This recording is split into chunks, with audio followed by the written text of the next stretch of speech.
Comme toutes les semaines, Léna va chez l'acupuncteur.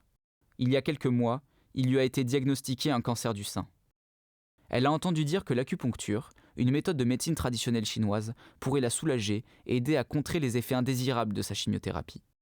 L'acupuncture consiste principalement à planter de fines aiguilles de cuivre à des endroits stratégiques du corps, par exemple pour soulager des douleurs. Il y a quelques mois, quand son médecin lui diagnostique un cancer du sein, il lui prescrit immédiatement une chimiothérapie. C'est un traitement fondamental du cancer. Dès la première séance, les effets indésirables se font ressentir. Fatigue, picotement dans les doigts et nausées. En réponse à cela, certains de ses amis de son groupe de soutien lui conseillent l'acupuncture pour soulager ses symptômes. Léna se sent mieux après sa séance chez l'acupuncteur. Les toxicités diminuent et elle peut recommencer à vivre au quotidien. Elle peut faire ses courses et aller prendre un thé avec ses amis. Elle n'est pas la seule à ressentir les bienfaits de cette méthode. Il y a une complémentarité avec d'autres médecines. Je pense qu'il y a une très grande ignorance, une très grande méconnaissance de ce que peuvent apporter ces autres approches.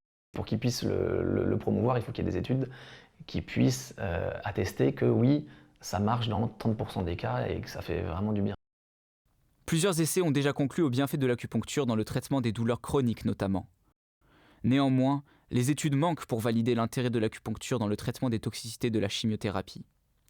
Nous réalisons une campagne de collecte de fonds pour financer la recherche en acupuncture dans le domaine de la cancérologie.